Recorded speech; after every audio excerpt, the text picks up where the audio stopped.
convenience in network. And when we talk of impairment, we say that this is the loss of value of an asset, the loss of value of an asset, so that the recoverable amount is less than the carrying amount in the balance sheet. I believe that is what we say. Impairment is the loss of value of an asset, so that the recoverable amount is less than the carrying amount in the balance sheet. Therefore, we say that impairment loss equals to carrying amount, CA means carrying amount, minus recoverable amount of an asset. Impairment is the loss of value of an asset, so that the recoverable amount is less than the carrying amount in the balance sheet. And we say that the carrying amount is the book value of an asset. This is the book value of an asset. And this one is the market value of an asset. For example, you want to sell your laptop. In the books, you purchase the laptop for 75K, but when you go to sell it, the buyer is telling you that he can only purchase at 60K. And if you accept to sell this, then it means that you are selling less than what is in the books. Therefore, the carrying amount is 75, then what you are recovering is 60. Therefore, we have impairment of 15K. Therefore, impairment is the loss of value of an asset, so that the recoverable amount is less than the carrying amount in the balance sheet. And we say that recoverable amount is the amount that is higher of number A, fair value less cost to sell, number B, present value or the value in use. Present value or the value in use. Then we say that what is the fair value of an asset? Fair value is like the market value. Fair value is like the market value of an asset. But when we talk of present value, in present value, we are going to discount the cash flows to get the present value of that asset. We discount cash flows. And we did mention what are the cash flows that we discount to get the present value. I believe very well that we mentioned cash inflow generated by the asset. Number two, we mentioned cash outflow incurred to maintain the asset. Then number three, we said cash on disposal of the asset, cash that you receive on disposal of the asset at the end of its useful life. Therefore, that is what we discussed in our first class. And I want us now to discuss impairment under IPSAS 21. Impairment under IPSAS. I already posted the handout on our WhatsApp. Guys, in these notes we are doing, it is on our WhatsApp. Therefore, you just make your brief notes. It is already there. Therefore, here we say impairment. We want to look at impairment of non-cash generating assets. Non-cash generating assets. That is IPSAS. IPSAS, for those who are new, like my good friend Ruth, IPSAS means International Public Sector Accounting Standard. Public sector also impairs their asset. Now, how do they impair? We want to see how the public sector impairs their asset. Impairment of non-cash generating asset. Now, the question can come, I want my good friend Edwin. The question can come and maybe you wonder. For example, the examiner is asking you, explain the meaning of a cash generating asset or unit. The meaning of the cash generating unit, CGU, or asset, CGU. The meaning of a cash generating asset or unit. Therefore, a cash generating asset is any asset that generates a commercial return. Any asset that brings in a return, we call it a cash generating asset. Or that is in a layman's language. When we talk of cash generating asset in a layman's language, we call it an asset that generates a commercial return. But when you go to IPSAS, when we talk of a cash generating asset, this is a group of identifiable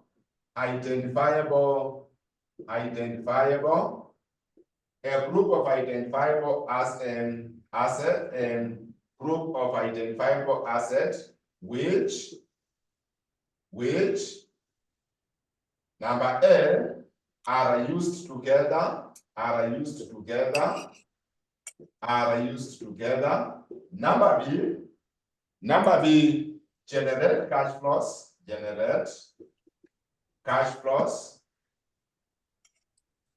which are independent,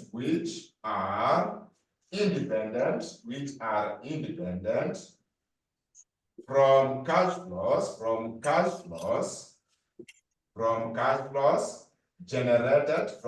flows generated by other assets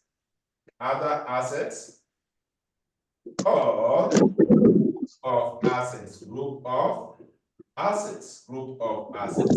This is a group of assets which are used together.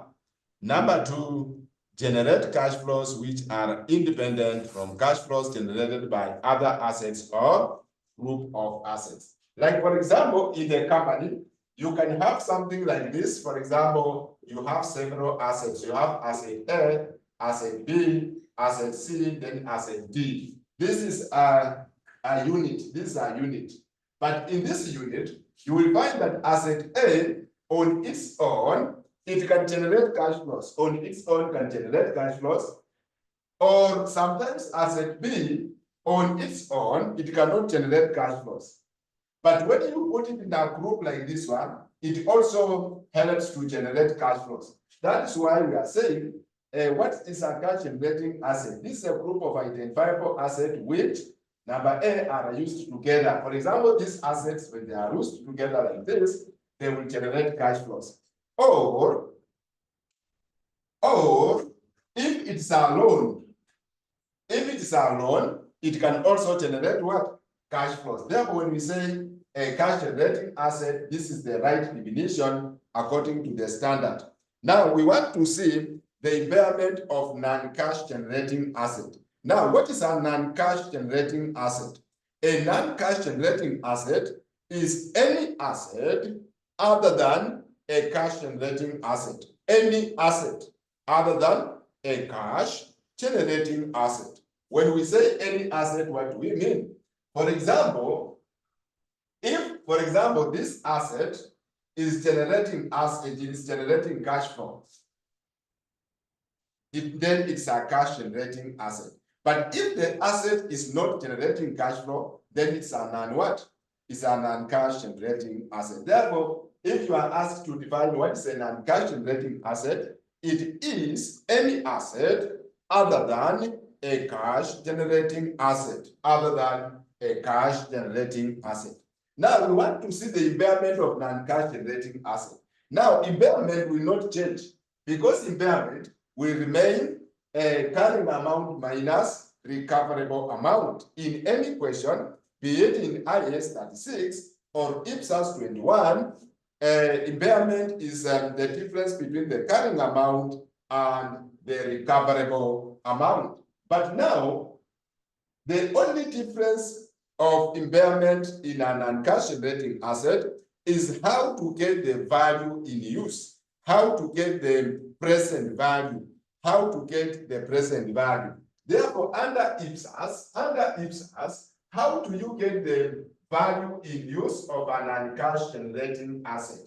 How do you get the value in use of a non-cash generating asset? Value in use. How do you get the value in use of a non-cash generating asset? Now, the value in use of a non-cash generating asset will be determined as the present value of the remaining service potential. The present value of the remaining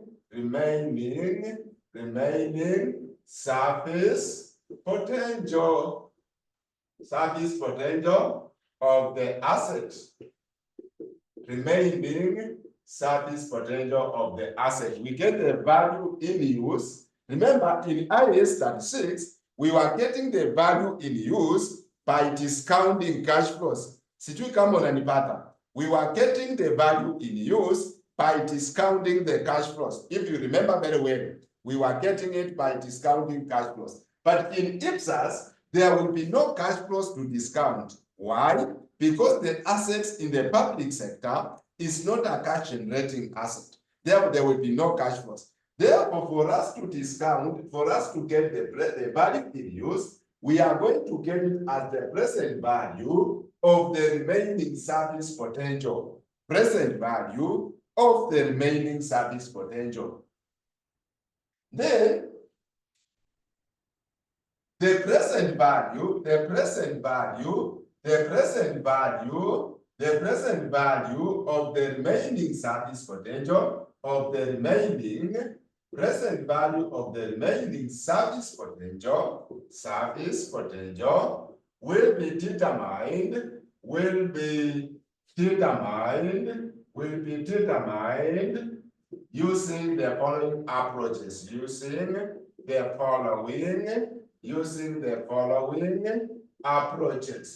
the following approaches. The present value of the remaining service potential will be determined using the following approaches. Number one approach is called depreciated replacement cost, replacement cost approach. Number two, we have restoration cost approach, restoration cost approach. Then number three, we use what we call service unit approach. These are the three approaches that we are going to use to determine the value in use of a non-cash generating asset. To get the value in use of a non-cash generating asset. I will repeat again, in the IAS 36, we were determining the present value or the value in use by discounting cash flows. But remember, in IPSAS, there is no cash flows. Therefore, the standard recommends that you get it using the following approaches. Number one, we have what we call depreciated replacement. Number two, we have what we call restoration cost approach. Number three, we have what we call service unit approach. Now that we know we have three approaches, how do we apply those three approaches? And that's now the big question. How do we use them to get the present value or the value in use? Let's begin with number one, depreciated replacement cost. Let's begin with number one, depreciated replacement cost approach. Depreciated replacement cost approach. Now, before I explain more, let me give you a scenario. In public sector, for example, you purchase an asset. Cost of asset, let me say 200 million. That is the cost of an asset, 200 million. Then in public sector, remember when you purchase the asset, you are going to put there what we call the useful life. How long do you want this asset to be used? You put there what we call useful life. For example, you say you want to use this asset for 10 years. Now, therefore, you expect this asset to keep you service for 10 years. But it comes out that after like 5 years, this asset will break down. It is not giving you service. And remember, in public sector, your work is to keep service. But you find that the asset is not giving the service. If it's a software, it is taking too long to issue a passport. Therefore, what do? You replace. Therefore, before you replace the asset, you are going to do what we call accumulated depreciation. You calculate depreciation. You calculate what we call depreciation because I expect that the useful life of the asset is 10 years. But after 5 years, this asset breaks down. Therefore, I can get what is the accumulated depreciation times 200. Accumulated depreciation is 100. Therefore, when this asset breaks down, I calculate what is the carrying amount when it breaks down. What is the carrying amount? I find that the carrying amount, the value that is remaining there is 100.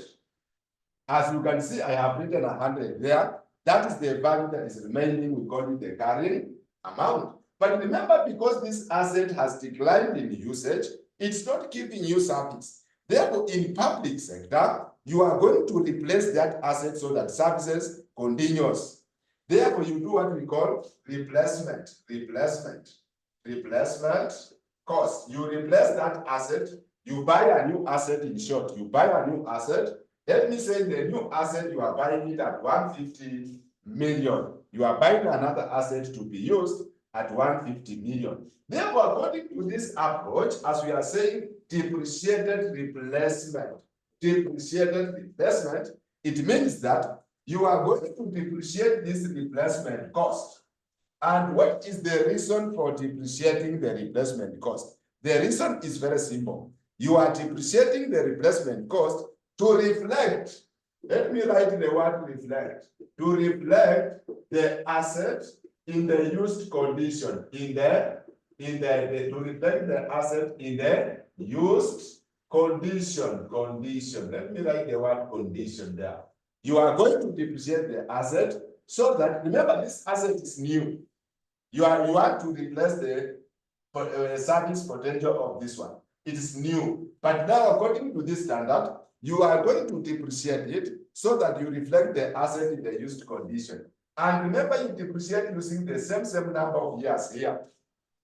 Therefore, here, I will again say accumulated depreciation, which is 5/10 times 150 times 150. Of course, it comes to 75. Then I get what we call depreciated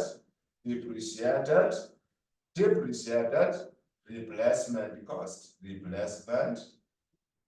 depreciated replacement cost, which is 75, depreciated replacement cost, which is 75. Therefore, this depreciated replacement, based on this approach, it becomes what we call the value in use of the asset. The value in use of the asset, which is making up the recoverable amount. The value in use, which is making up the recoverable amount. Therefore, if I want impairment loss, if I want impairment loss in this asset, I will take the carrying value original 100 minus 75, then I get 15 as the impairment loss. Because as you can see, the value in use or the recoverable amount is less than the carrying amount in the balance sheet. Always the original carrying amount is what we are going to take as the carrying amount of this asset. Therefore, that is how you use a depreciated replacement approach. That is how you use depreciated replacement cost approach. Therefore, when you go to our notes, we say, under this approach, the present value of the remaining service potential will be determined by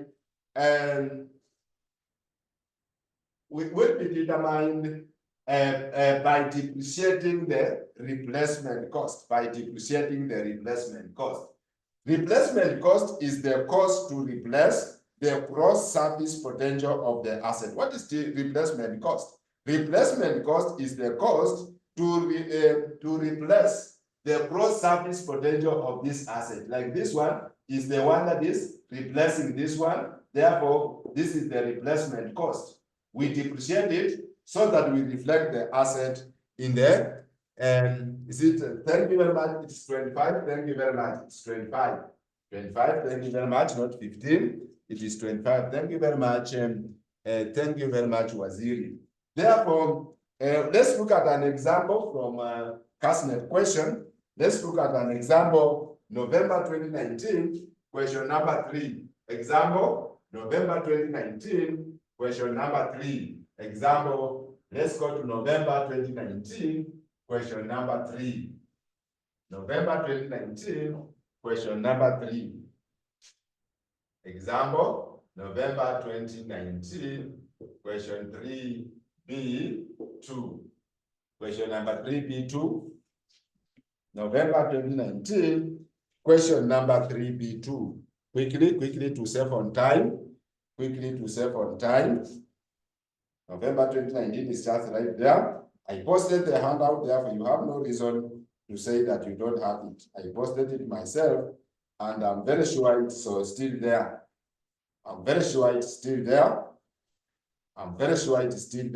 Therefore, November 2019, question number 3B2. If you are there, kindly you say yes. If you are there, just say yes if you are there, so that we move together quickly. Then you kindly to save on time. If you are there, you say yes. If you are there, you say yes.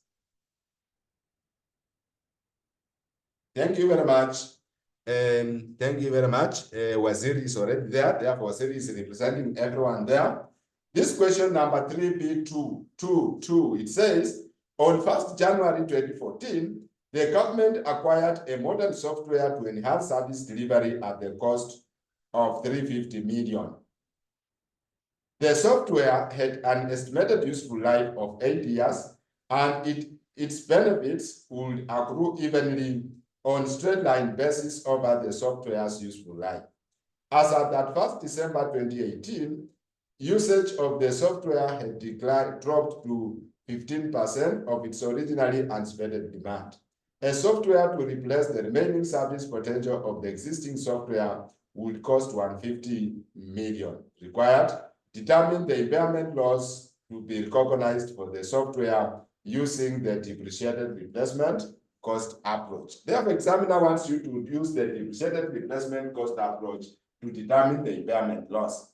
Therefore, in this case, we are going to say a cost of the software, cost of software. The cost of software is, we purchased this software at a cost of 350. Then we expected that we are going to use it for 8 years. For 8 years from 1st January 2014, the government acquired a modern software to enhance service delivery at a cost of 350 million. The software had an estimated useful life of 8 years, and the benefits would accrue evenly on straight-line basis over the software's useful life. As at that 1st December 2018, usage of the software had dropped to 15%. Therefore, how many years are those? Remember, we purchased the software to be used for 8 years, from 2009, from January 2014, then it declined on 31st December 2018, from 2014 to 2018. How many years are those? Quickly, how many years are those? Quickly, Wasiri, to save on time. How many years from 2014 to 2018? 4 years. Thank you very much, Wasiri. 6 years. That is Ruth, 6 years. Let's count literally. 2014, 2015, 2016, 2017, 2018. Those are 5 good years. 5 good years. Those are 5 good years. Therefore, we calculate the accumulated depreciation of this software, which is 5/8 times 350. 5/8 times 350. 5/8 times 350. Who can help Mwalimu there? That is 5/8 times 350. I'm getting 218.75. Thank you very much. 218.75. That is accumulated depreciation. Then you give me the carrying amount. Carrying amount as at that date. You take 350 minus 218.75. We are getting 131. 0.25. That is the carrying amount when it declined in usage. That is the carrying amount. Then, because this asset is not giving us the service that we required, now we are going to replace. We say replacement cost. Replacement cost. We can replace this asset at a cost of 150. We can replace it at a cost of 150. Replacement cost is 150. We can replace the asset at 150. Then we are going to calculate the accumulated dip. We depreciate this replacement cost to reflect the asset in the used condition. We depreciate it to reflect the asset in the used condition. Thereby, we take 5/8 times 150. 5/8 times 150. What will be the accumulated depreciation?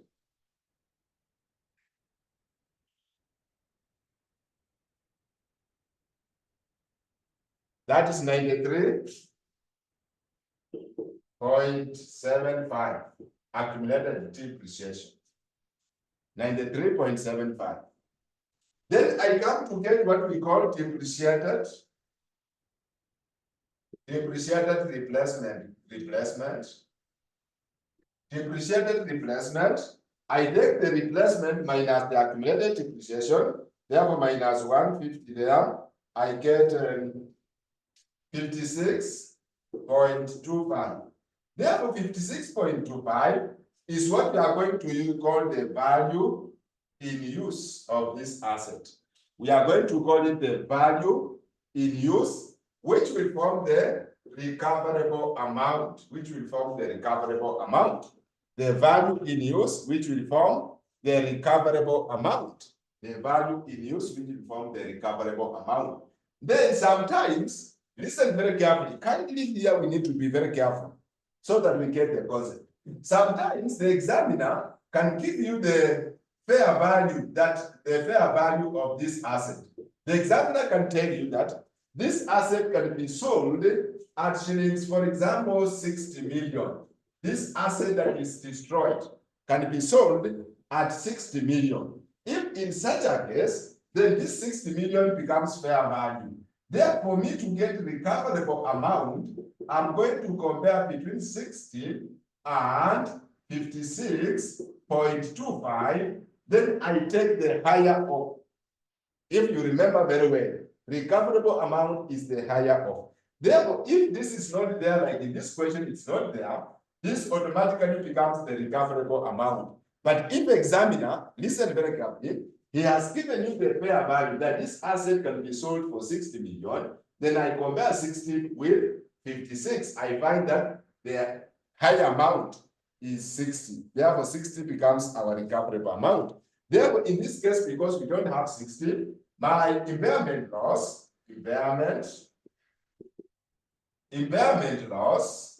equals to carrying amount minus recoverable amount, which is 131.25 minus 56.25. Then I get the impairment loss there. Very easy, very straight there,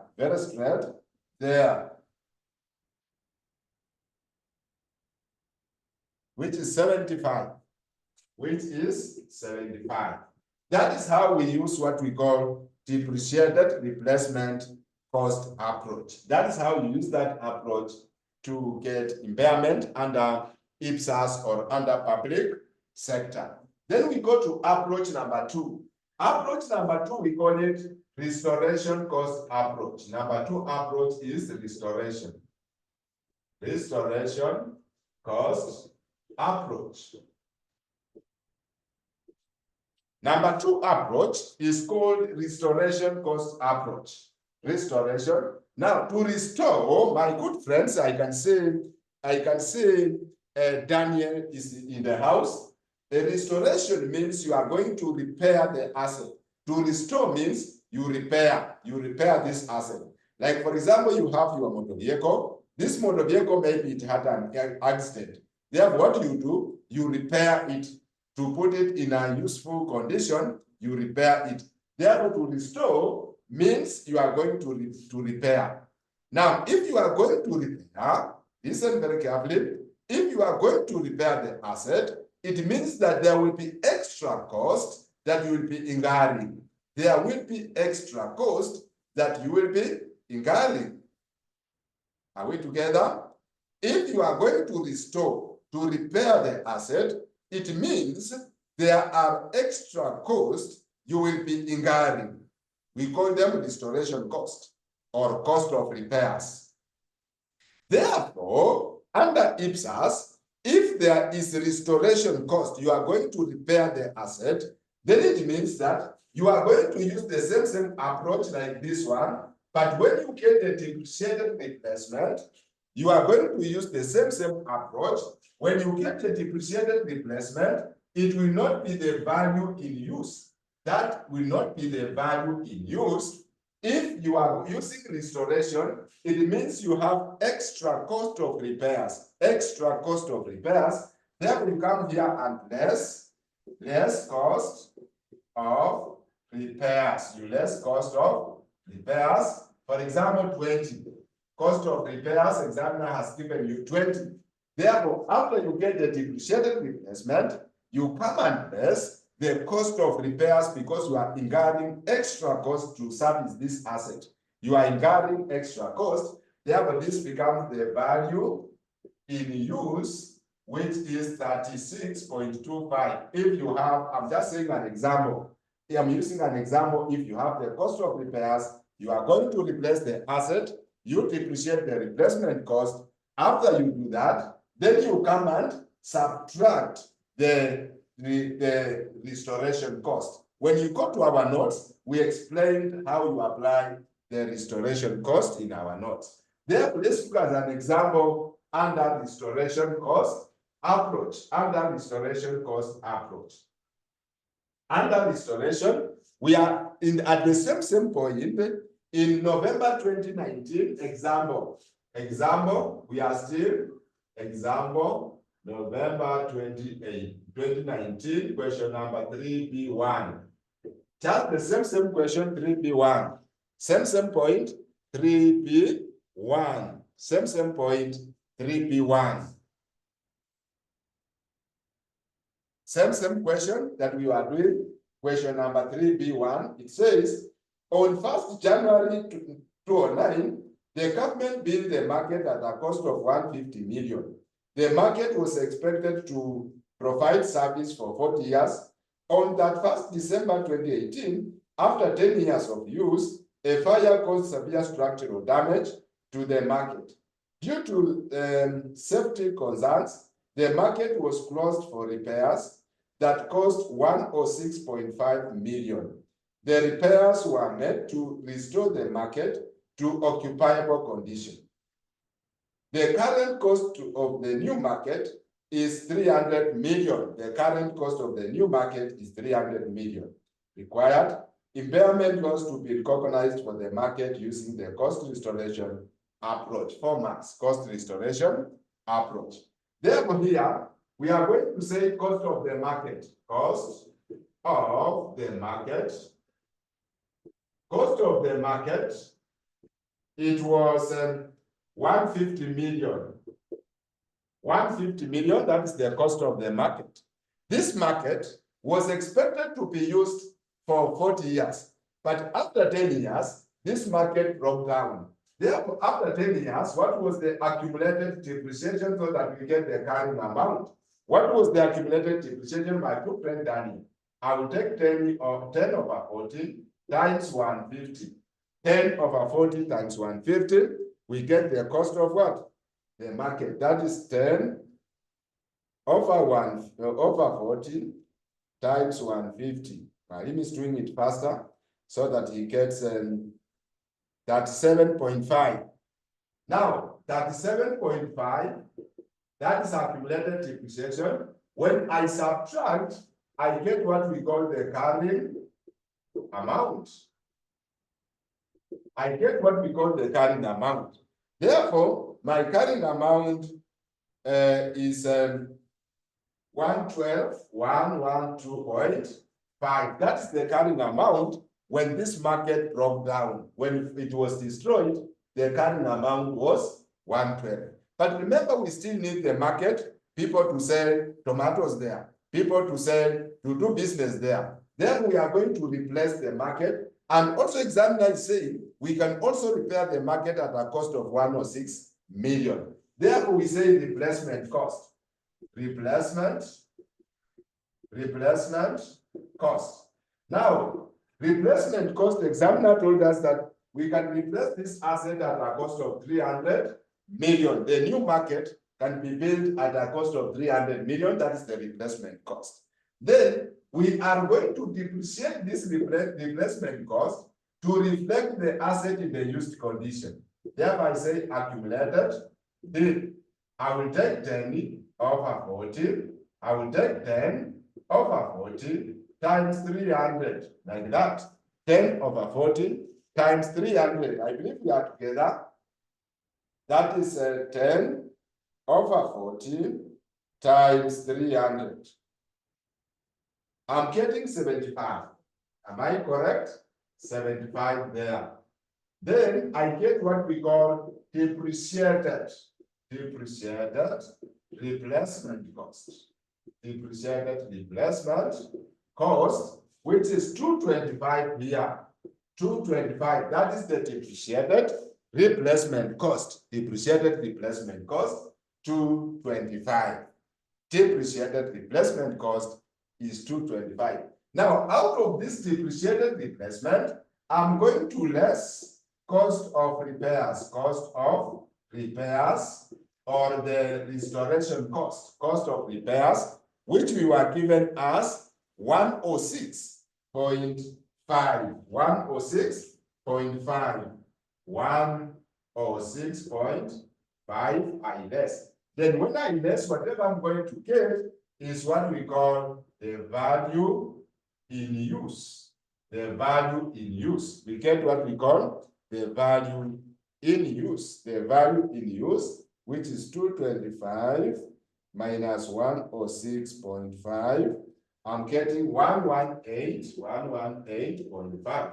Therefore, the value in use under this approach is 118.5.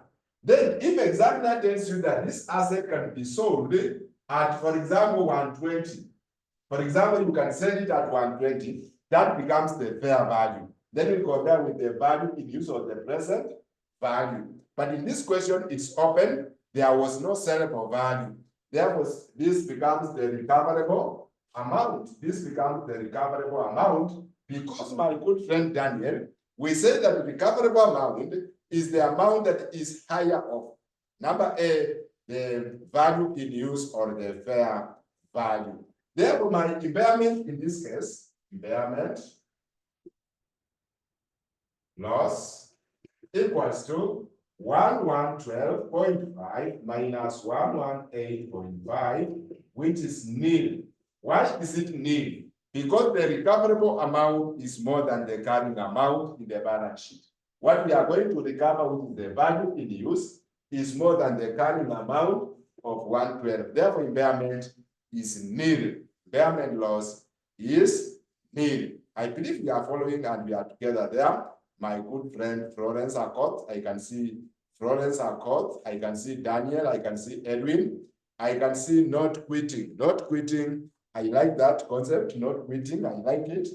I like it myself because you are pronouncing something that I cannot give up. That is very good. That is very good. Thank you very much, Florence. You are saying you are together with me. Just move with me carefully. You will get this concept. Just move with us. Very carefully, stay with us. You will have to understand what we are saying here. A part is the most efficient and easy paper. If you are just following on the concept, it's the most easiest paper so far. It's the most easiest paper. You just follow on the concept, then you will appreciate that FR is the most easiest paper so far. Now we want to go to the last approach. Last approach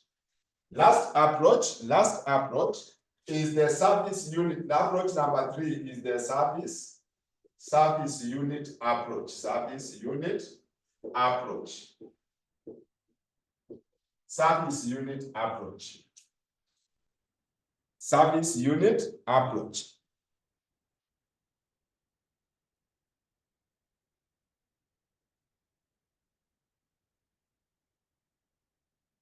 Yes, I can see you say, Mwalimu, the moment you see the market value of an asset, what rings in mind, in my mind is the fair value. Yes, if the examiner tells you that the asset can be sold at, for example, this amount, that becomes the fair value of that asset. Of course, it comes to be the fair value. The fair value, if you can sell that asset at this amount, it becomes, or the examiner can just tell you that the fair value of this asset, the original one, was this one. It becomes the fair value.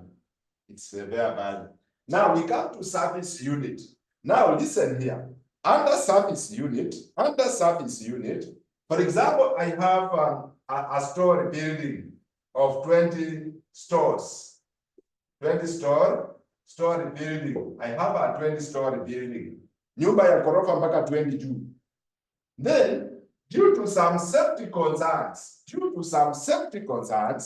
the city council or the government says that the top 5 should not be occupied because of some security reasons, for example. The top 5 should not be occupied. I'm explaining the service unit. Top 5 should not be occupied. Therefore, it means out of 20, it means you are remaining with 15. Out of 20, you are remaining with 15 because the top 5 should not be occupied. The top 5 should not be occupied. Then out of 20, you are only getting service from 15 units. You are only getting service from 15 units. Therefore, this means that, listen now, after I have explained that, suppose you have a stored house of 20 units. Going up 20 units. Then due to some security concerns, the government says the top 5 units should not be occupied. Therefore, it means as the owner of the building, you will only be getting service from 15 units. The service has declined to 15 units, Therefore, this means that we are going to reduce, remember, we are going to reduce the replacement cost. We are going to reduce the replacement cost to conform with the reduced number of service units. We are going to reduce the depreciated replacement to conform with the reduced number of service units. Let me explain my point here. Let me explain. Now I'm removing the restoration cost here. I'm removing the restoration cost so that I can explain the service unit. I can explain the service unit. Remember, let me explain like this. We are replacing this asset because we have reduced it from 20 to 15. Therefore, it means that this asset is only giving me 15 out of 20. It's only giving me 15 out of 20. This original asset is giving me 15 out of 20. Therefore, when I replace this asset, I get the depreciated replacement like that. I get the depreciated replacement. After I get the depreciated replacement, then I'm going to reduce it. Reduce to conform with the reduced number of units. Reduced to conform with the reduced number of service units. Service units to conform with the reduced number of service units. Because this has declined by 5 units, therefore I'm going to reduce this replacement cost to conform with the reduced number of service unit. What did the Mwalimu say? You are saying I was locked out kidogo. Sorry for that. Please someone explain service unit. I will explain myself. So that we move together with you. I will explain myself. That is Waziri. That is Waziri. I'm saying that. Waziri, I'm saying that, for example, you have a 20-story house. Let me just repeat what I explained. You have a 20-story house. Then due to some security concerns, the city council tells you that the top 5 units should not be occupied. Therefore, it means that you are going to remain with 15 units. Then you are getting service of 15 units, but not 20, because the top 5 should not be occupied. Therefore, it means that we need to report impairment and this in this asset. We need to report impairment. Therefore, this means that we are going to take the cost of original asset. Cost of original asset, which is, for example, 150. Accumulated depreciation at the time the city council declared. What was the accumulated depreciation at the point when they declared? For example, 112. For example, 112 Bwana Waziri. Then we are going to replace, to do the replacement cost of this asset for us to determine the value in use. The replacement cost is 300 million, for example. Replacement cost is 300 million. We are going to depreciate it. Depreciate it, we get 75, we get what we call depreciated replacement cost. Now, the moment you get the depreciated replacement cost, then you reduce it to conform with the reduced number of service units. Here, it was 20, it reduced to 15. Therefore, I will take 15 over 20 times 225, like that. 15 over 20 times 225. 15 over 20 times 225, of which whatever I will be getting here, it becomes the value in use. You are going to reduce the replacement cost to conform with the reduced number of service units. That is how we apply the service unit. Service unit, you are going to reduce the depreciated replacement to conform. Therefore, you need to check. This one, original one, had reduced by which percentage? Had reduced by how many units? So that when you are reducing this, you are reducing to conform with the reduced number of service unit. The reduced number of service unit. Example.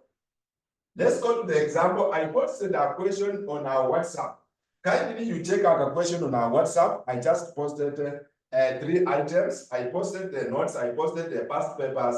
Then there's a question I posted just this evening. Kindly, as Mwalimu opens our WhatsApp, also open so that you can check. You can check that question I posted on our WhatsApp. Let me see. Let me see. Let me see. I posted in that question. Okay, it's just right there. I posted a question. It is from June 2013. June 2013, question number 5. June 2013, question number 5. I just posted today. I'm also just using that one. Therefore, we can read it together if you are already there. If you are there, Waziri, you tell Mwalimu that, oh, I'm already there. You notify Mwalimu that you are already there, so that we move together. Are you there?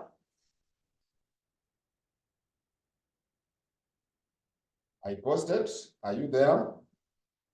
I want to use that question for the service unit approach. Service unit approach. The first part of question number 5, it says, with reference to IPSAS 26, impairment of cash generating asset, explain the meaning of the following terms. Number 1, the value in use. Number 2, recoverable amount. That one you can explain, Bwana Waziri. That one you can explain based on what we have been doing. We go to number B. Number B. Number B says, on 1st January 2018, Mashambani County Education Department purchased a printing machine at a cost of 40 million. The department estimated that the useful life of the machine will be 10 years. On that 1st December 2012, it was reported that the automated feature on the machine's function did not operate as expected, resulting in a 25% reduction in the machine's annual output over the remaining 5 years of its useful life. The cost of the new printing machine was shillings 45 million as at that 1st December 2012. Required the impairment loss to be as at that 1st December 2012 using the service unit approach. Using the service unit approach. Therefore, we say cost of printing machine. Cost of printing machine. It was 40 million. This printing machine was to be used for 10 years. But after 5 years, it broke down. Automated feature did not operate as it's expected. Therefore, what was the accumulated dip? The accumulated dip will be 5/10 times 40, which is coming to 20. Therefore, I get what we call the carrying amount. Very simple, very straightforward like that. Carrying amount, which is 20. I have the carrying amount. But remember, this asset is not operating as expected because it has declined by 25%. It has declined by 25%, which means I'm only getting service from 75%. Therefore, we do the replacement cost. Replacement cost. The examiner says that we can replace it at a cost of 45 million. We can replace this asset at a cost of 45 million. Then we are going to depreciate this replacement cost. Therefore, accumulated dip. We are going to depreciate this replacement cost, that is 5/10 times 45. 5/10 times 45, which is coming to 22.5. Which is coming to 22.5. After we do that, then we calculate, we get what we call depreciated replacement cost. We get depreciated replacement cost. Depreciated replacement cost, which is 22.5. Which is 22.5, that is depreciated replacement cost. Now, remember very well that this asset had reduced in usage by which percentage? By 25%. Therefore, we were getting 75%. Was it right if we are together there?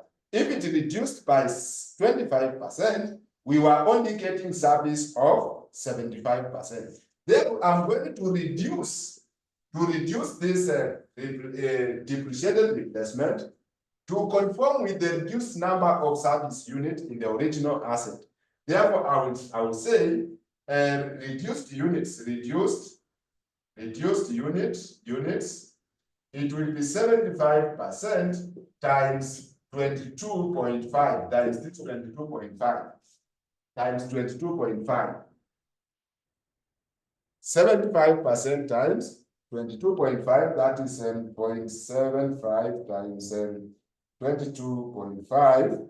I'm getting 16.875. Therefore, this one becomes the recoverable amount, the value in use. This becomes the value in use. I said we are going to get the value in use as the reduced number of service units. Therefore, the moment you get the depreciated replacement, then you reduce it based on the units that had reduced here. Like here, it had reduced by 25%. Therefore, the remaining was only 75. Therefore, we reduce it to 75. After we reduce it to 75, whatever we are getting there is what we call the value in use. Therefore, my impairment loss equals to carrying amount, which is 20 minus 16.875. 20 minus 16.875. 875 there. 875. Then that is impairment. When you subtract 3 point something is the impairment. 3.2, I think 2 something. That is impairment. Therefore, that is how you use those approaches to get impairment. Those are the three approaches under IPSAS 21 that we use to get impairment loss. We use to get impairment loss. Very straight like that. Very straight, very straight. Very straight. Let's have a break of 5 minutes, a break of 5 minutes as you digest these methods. If you have any question, just populate it in the chat. I will respond immediately after a break of 5 minutes. Any question, just put it in the chat.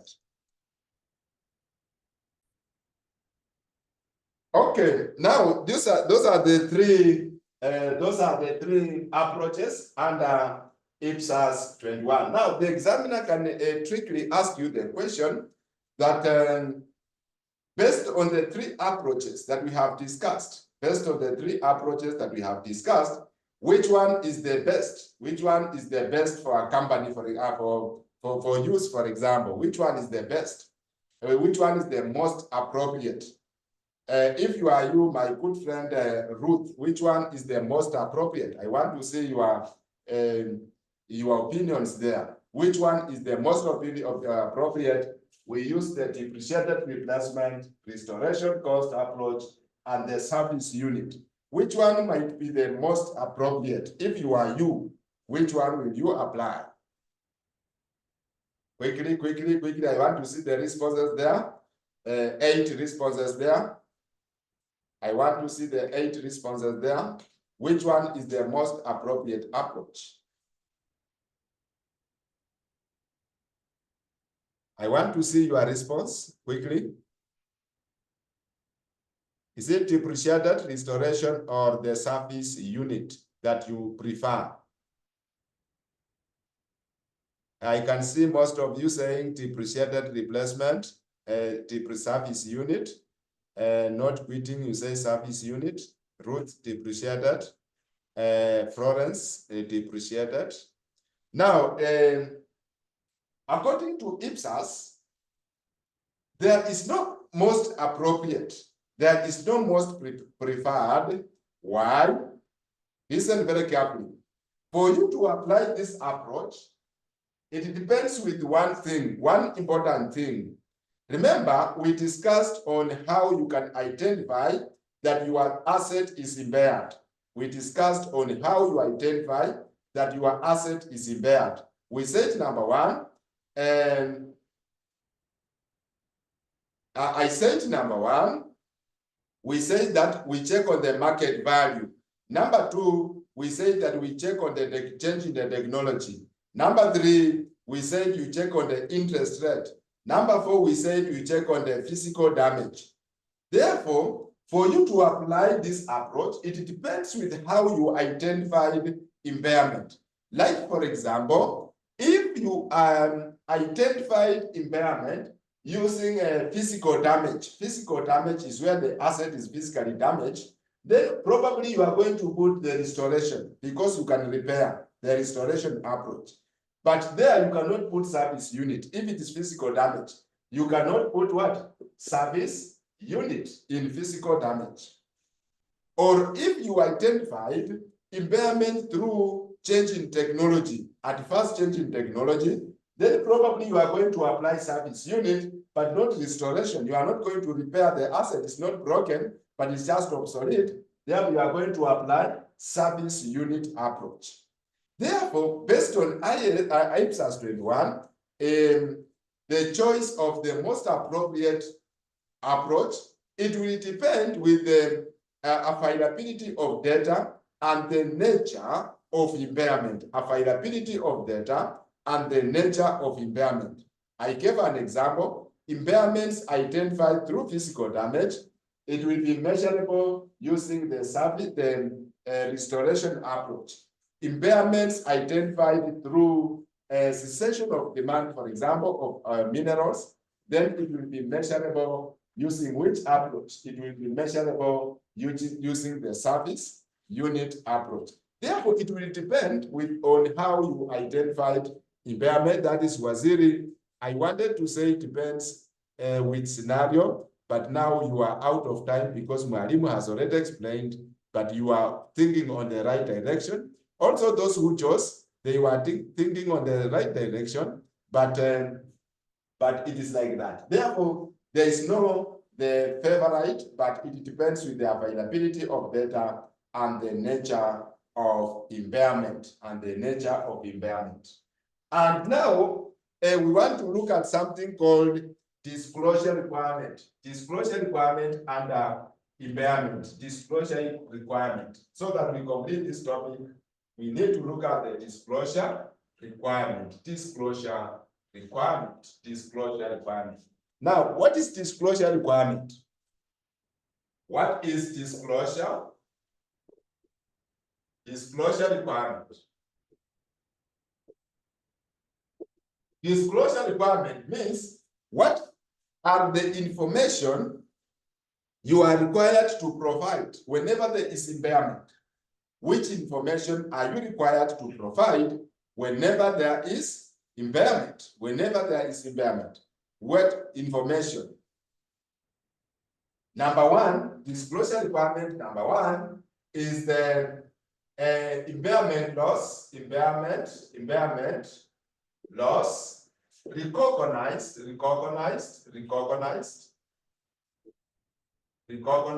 in surplus or deficit, surplus or deficit. Impairment loss recognized in surplus or deficit. That's number one, disclosure requirement. Number two, impairment loss reversed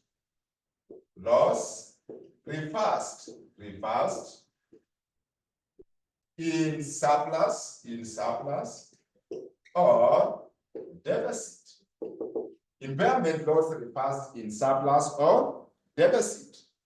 Then number three, you are required to explain the circumstances that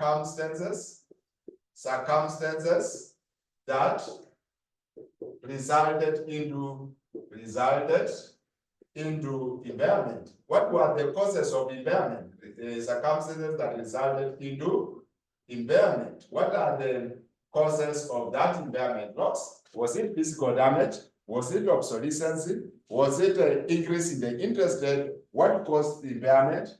Then number four, the nature of the asset. The nature of the asset.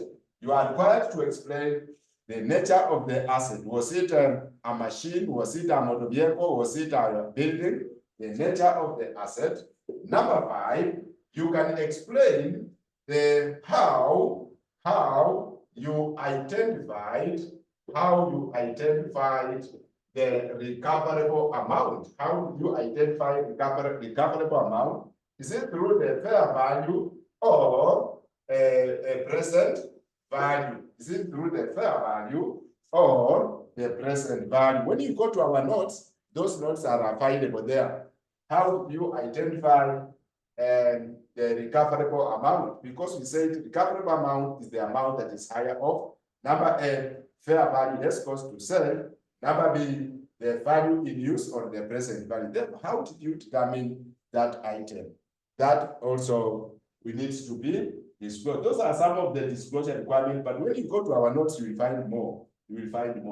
Therefore, that marks the end of our topic, impairment of assets. That marks the Mwalimu read for me number one. Number one, I said impairment loss recognized in surplus or deficit. Surplus or deficit. How much is your impairment loss? Is it 20? Is it 30? Is it 40? Impairment loss recognized in surplus or in deficit.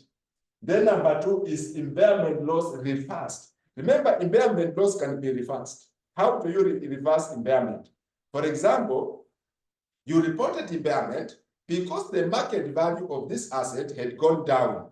And today, the market value has shot up. It is now more. It has shot up. Therefore, what will happen? Of course, impairment loss will go up. Impairment loss will go up. Therefore, that is the end of our topic, impairment. We still have some good minutes. We introduce a new topic. We still have some minutes. We introduce a new topic, that is share-based payment. We introduced a topic called share-based payment transactions. We introduced a topic called share-based payment, share-based payment.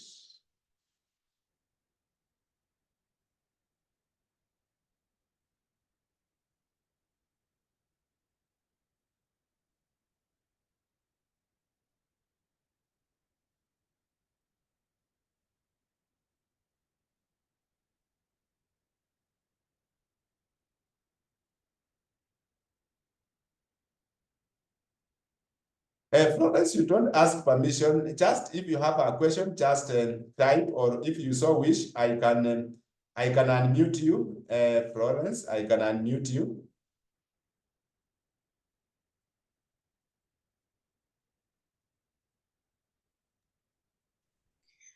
Okay, good evening, sir.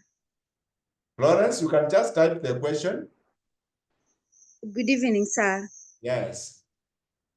I have a question. What are the conditions for this impairment? Because you see, you've given me the disclosures. How about the condition or the criteria? Criteria of what? The criteria for impairment laws as a whole. That one for IAS and this other one for public sector. The criteria. Yes, the criteria. Of identifying impairment or criteria of doing what? I'm not getting it clearly. In some books, I saw there's a 10% something, 10% blah, blah, blah for the condition. I don't know whether we were comparing the... In this, there is no 10%. Only in segmental reporting is where we have 10% revenue, 10% asset, 10% blah, blah. It's in segment, but under this, do we have any criteria of identifying impairment? We only have the criteria of how we can know that the asset is potentially impaired. But to determine impairment, remember to determine impairment is just the carrying amount minus recoverable amount. That is the criteria. Then after we have this impairment loss, we recognize it as an expense in the P&L. We debit P&L, then we credit asset. But I don't see any other criteria apart from the criteria of identifying the potentially impaired asset. Or if you come clear on that, then I can understand maybe properly your question, then I can know how to help you. At some point, if, for example, if you put it very clearly, then I can understand and see where you are headed to. But for now, the criteria, maybe I have not come across it. You debit P&L. P&L is profit and loss. Profit or loss account. P&L is profit or loss account. Then you credit asset. Like, for example, if you have impairment of 20, this impairment of 20, you charge it to profit and loss as an expense. To put it in a profit and loss, you say you debit P&L, profit and loss by 20. You charge it as an expense, then you are going to credit asset. To credit asset means you are going to subtract it from the asset. For example, the carrying amount of your asset is 200, and now you have impairment loss of 20. Then we are going to subtract it here so that you get 180 as your new carrying amount, You debit P&L. That is profit or loss account, profit or loss account.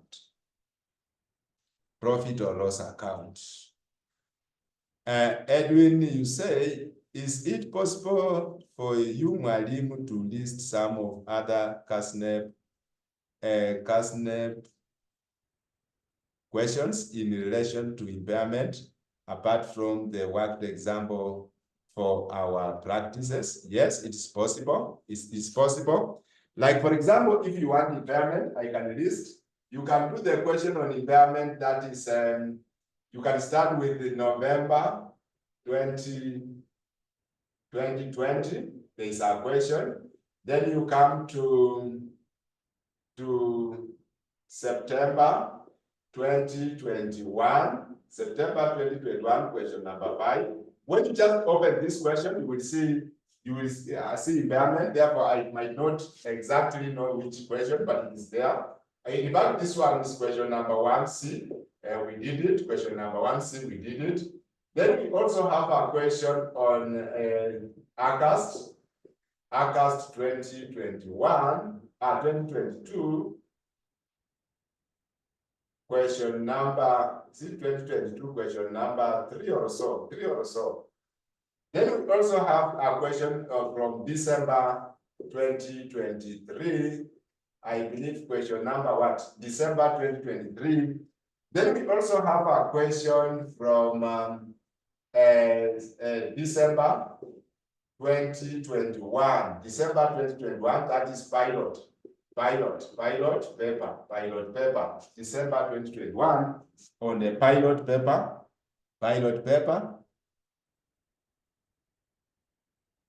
You say May 2016 to May 2016, question number 4A. You will check there, May 2016. There's many questions, but when you check that on the question paper, you find them. Then you attempt them. Where you don't get, you can even call me, or you can just WhatsApp me. Then I will help wherever I can. I may help. We have May 2016.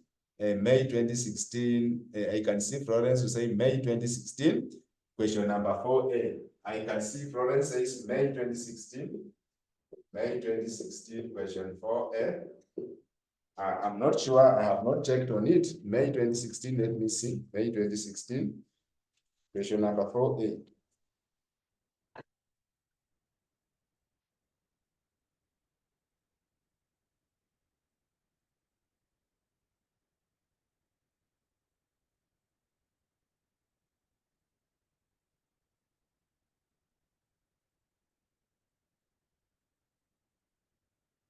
Yes, it's a very good question. It is there. It is a very good question.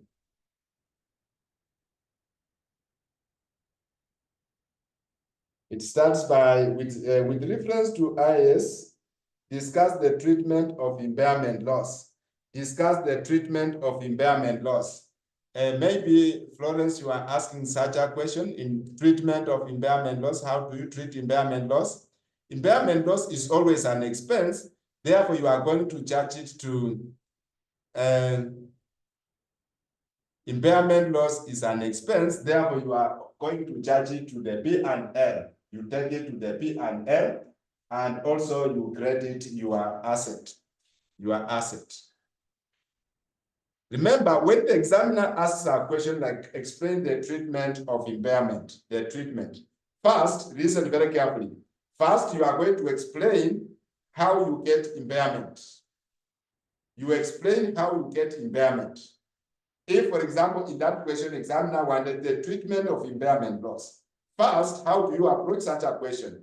First, you explain how you get impairment. You tell the examiner that impairment is the difference between the carrying amount of an asset and the recoverable amount. The carrying amount of an asset and the recoverable amount. Then after that, you even give a formula. Impairment loss equals to carrying amount minus recoverable amount. Then after that, then you tell the examiner that impairment loss is an expense, therefore it should be charged to the P&L, profit and loss. Should be charged to profit and loss. Therefore, the moment you are explaining that, you are getting marks there. Bwana Waziri,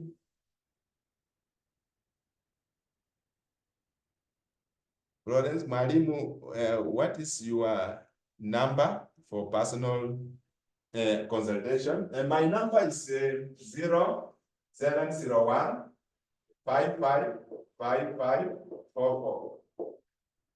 Then when you ask a question, for example, you are WhatsApp, you need to tell me that I'm so and so from this college, so that Remember, some people have our numbers, therefore they just use our time to ask many questions. Therefore, you need to identify yourself first, that I'm Mr. Waziri, I'm so and so, so that I can know who I'm interacting with.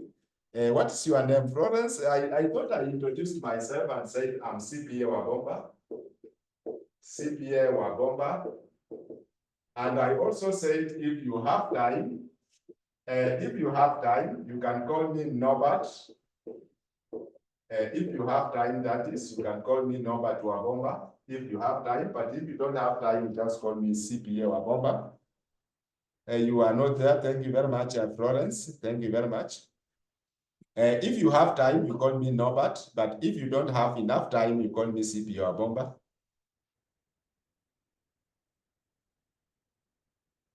Okay. Now let's go to the next topic, a new topic. Next topic, which is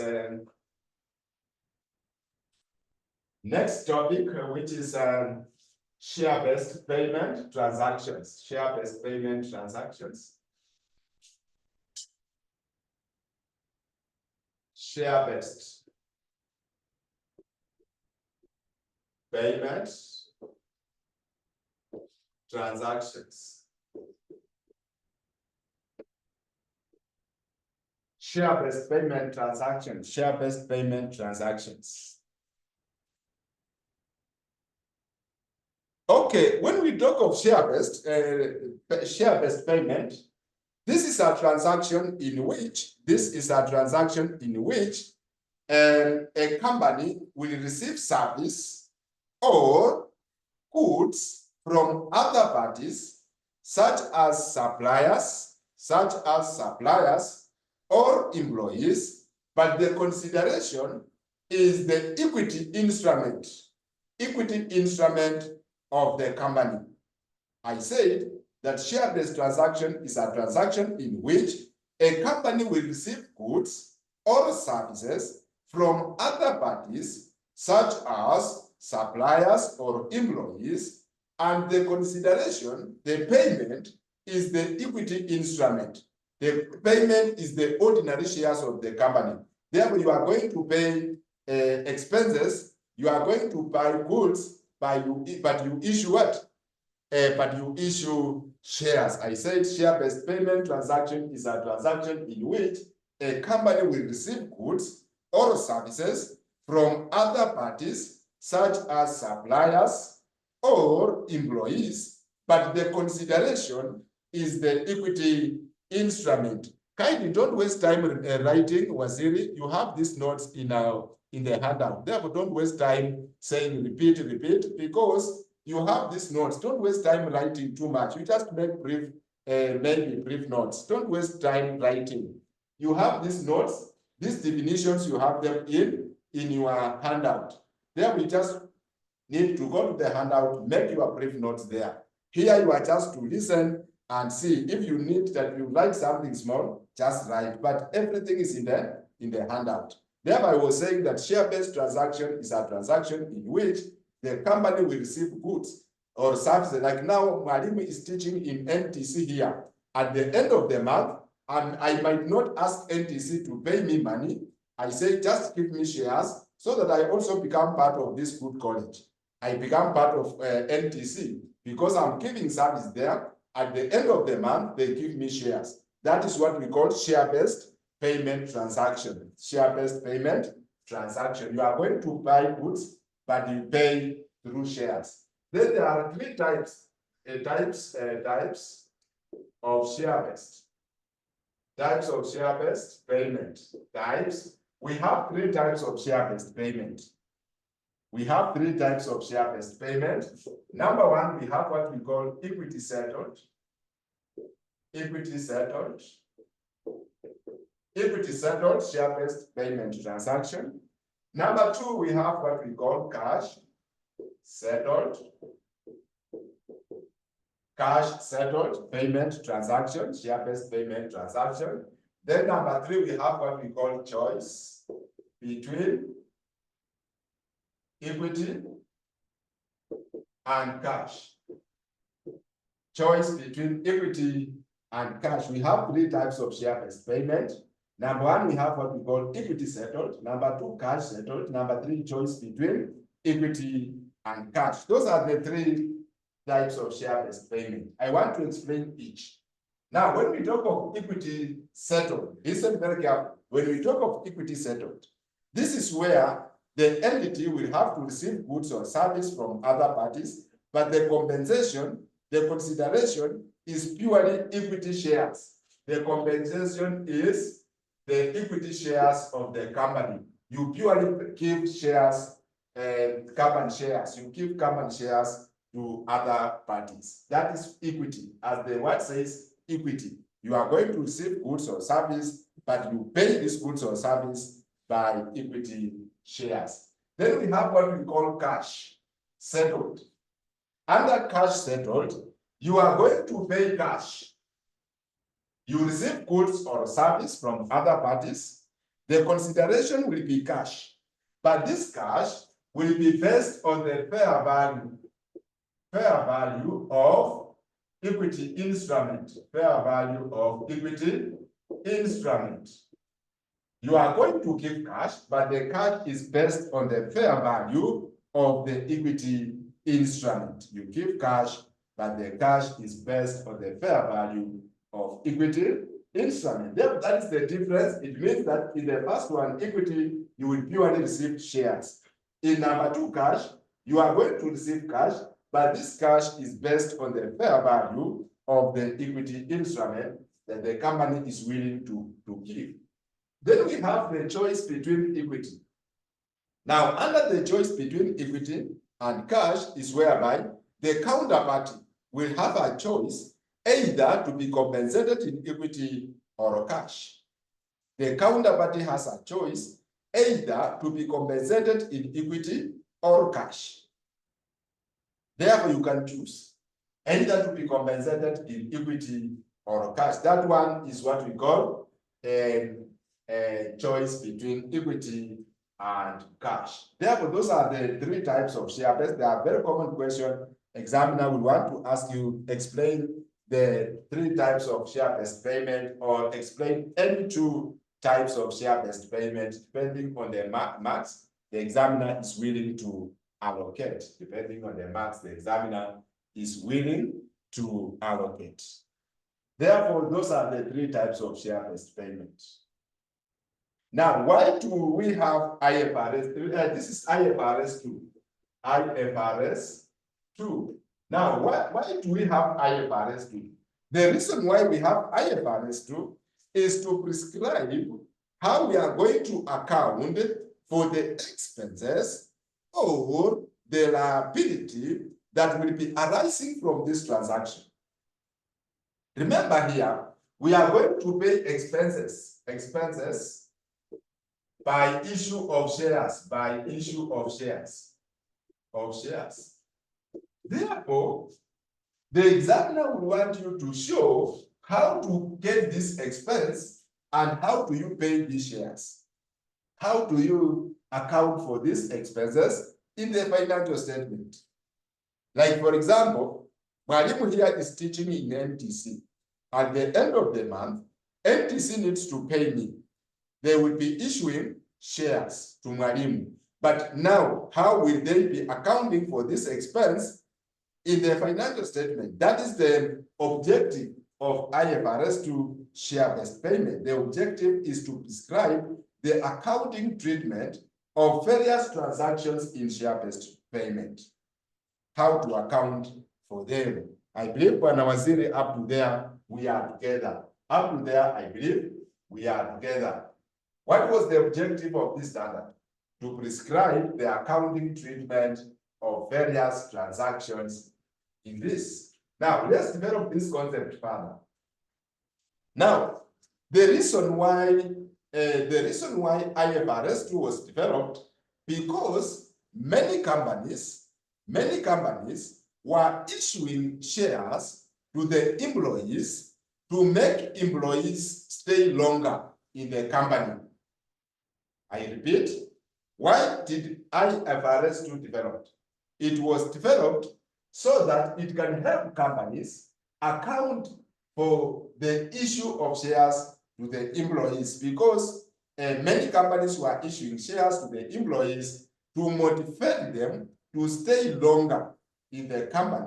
Like, for example, I'm in NTC. NTC can tell me that if you will be with us in the year 2025 or 2026, then we shall be giving you free shares. If you will be teaching in NTC by the year 2027, when we go to elections, then we shall give you what? Shares for free. Then they are motivating me to remain loyal in this college. They motivate me.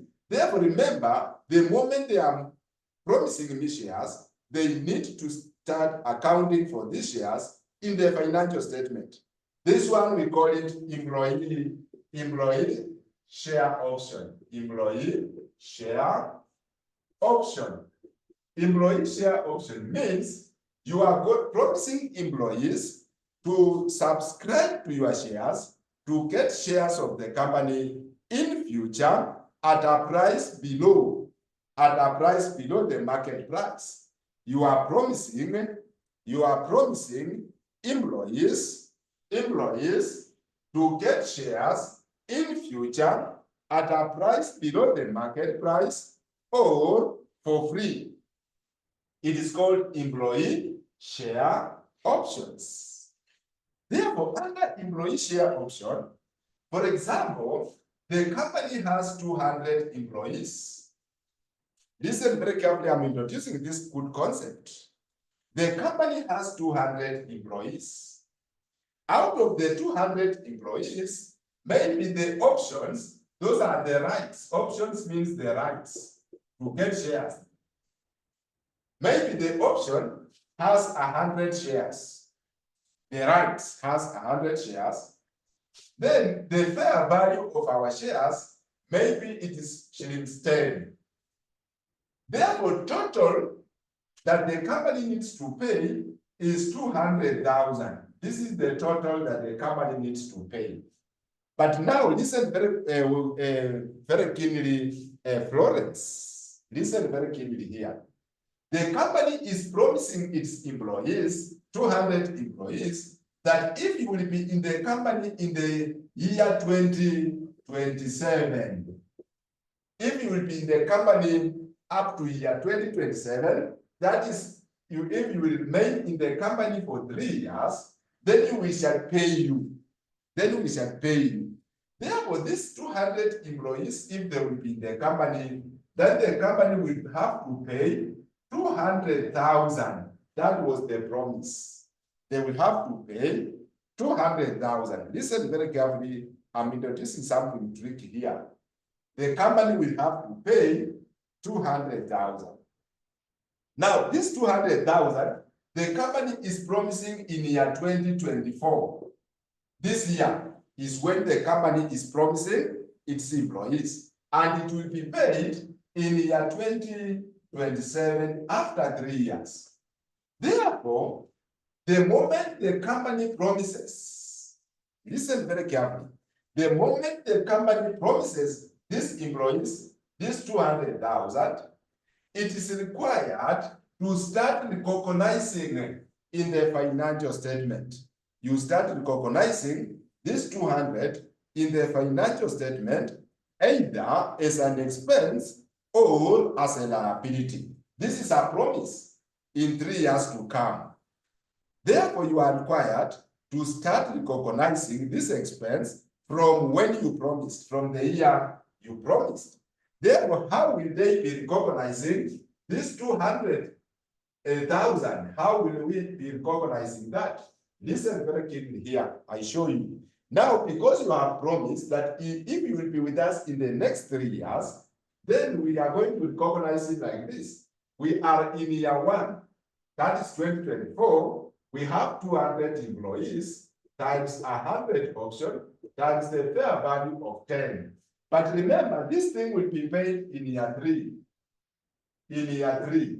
Therefore, in year 1, I will multiply this by, I will amortize. We call it amortization. I will amortize so that I get the expense and the liability that I recognize in year 1. Remember, it's a promise. I'm not paying in year 1. I will pay in year 3 if the employees are in the company. Then when I come to year 2, I will take 200 times 100 times 10 times 2 over 3. I'm cumulatively recognizing the expense and liability in year 2. Then when I come to year 3, what will I recognize? I will take 200 times 100 times 10 times 3 over 3, which of course is 200,000. And this is what I'm paying now if all the employees are in the company. Florence, you say you want to ask a question. I said you don't ask for permission, you just type or you ask. And I believe you are muted. You can unmute. You can unmute or I can mute you.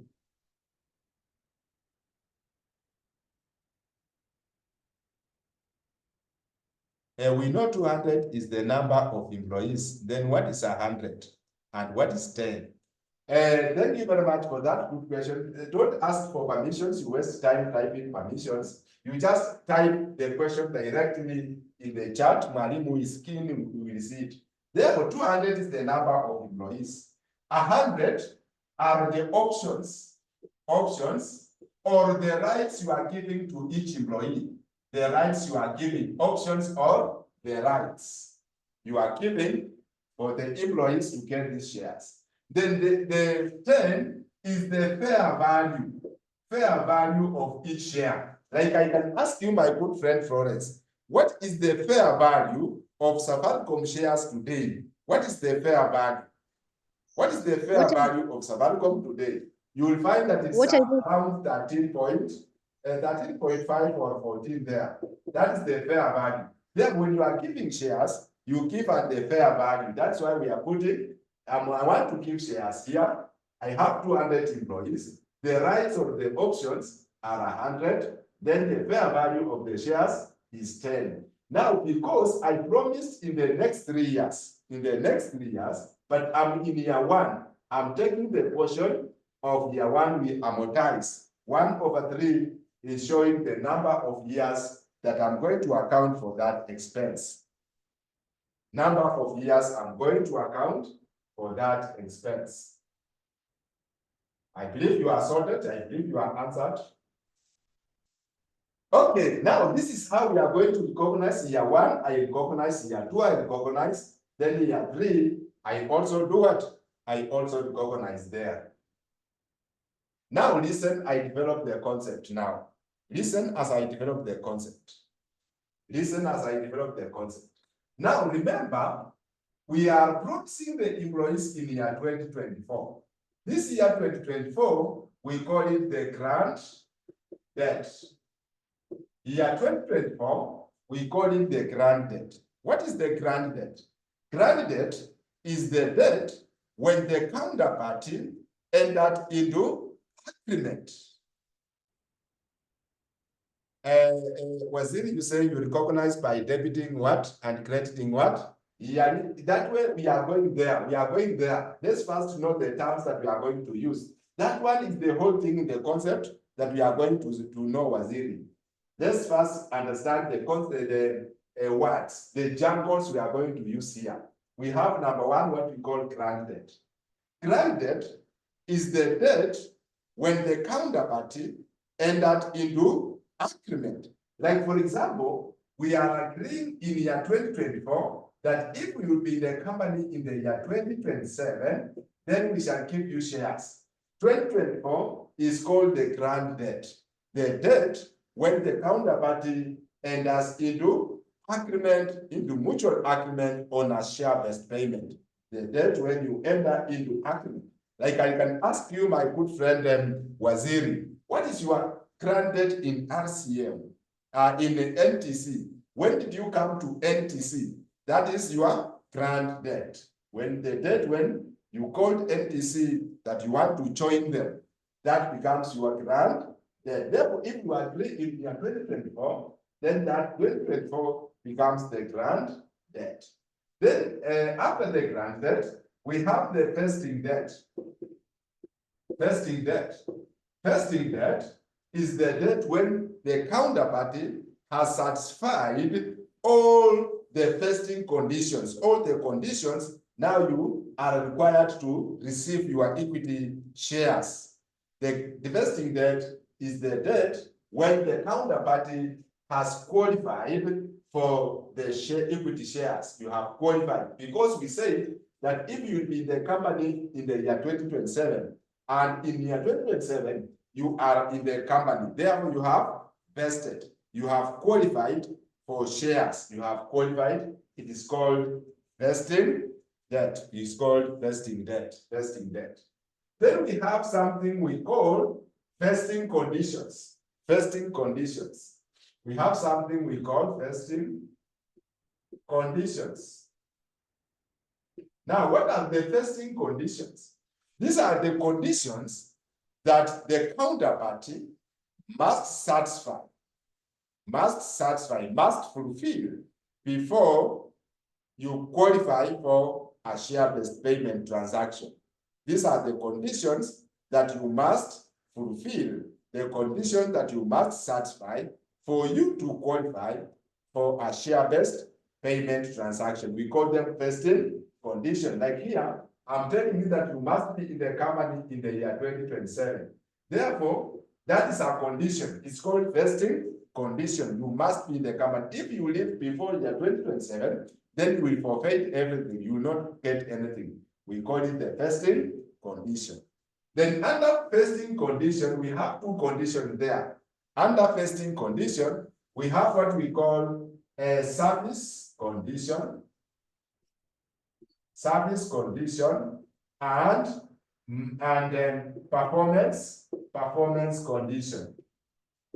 Service condition and performance condition. What is the service condition? Service condition means you are going to serve the company for a specified period of time. That is a service condition.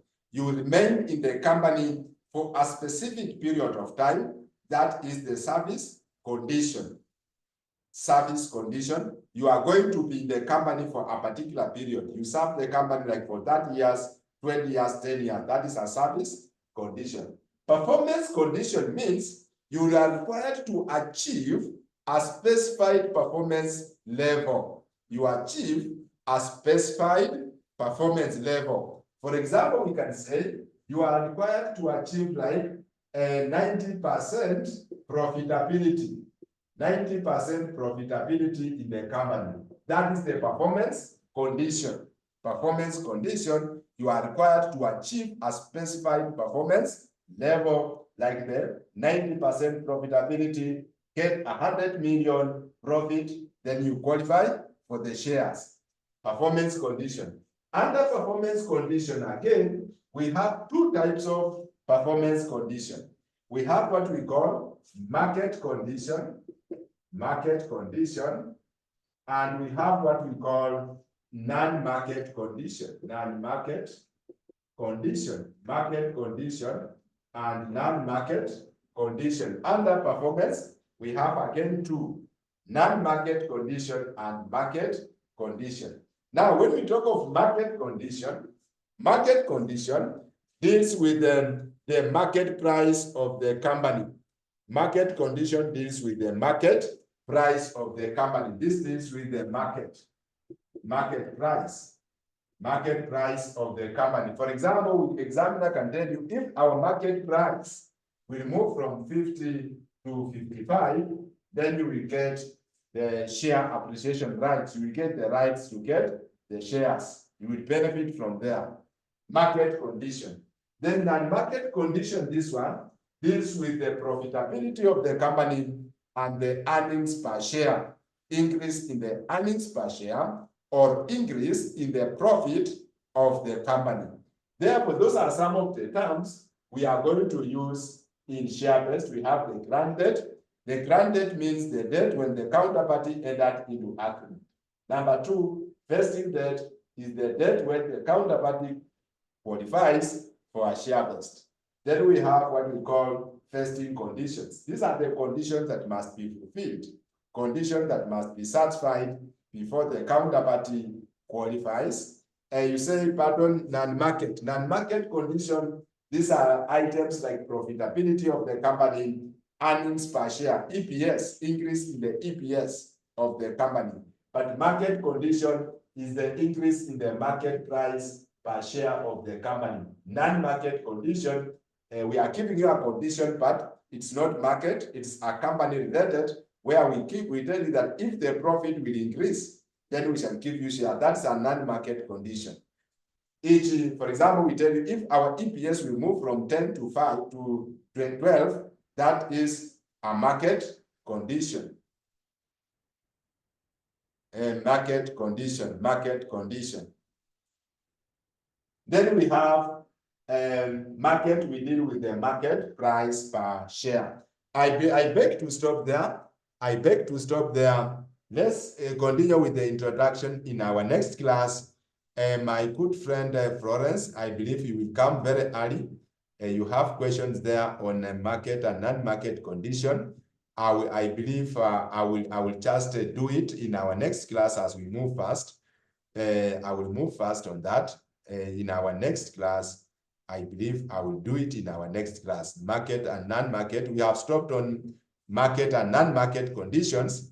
Next class, we are going to discuss it in depth because it's a good concept you need to understand.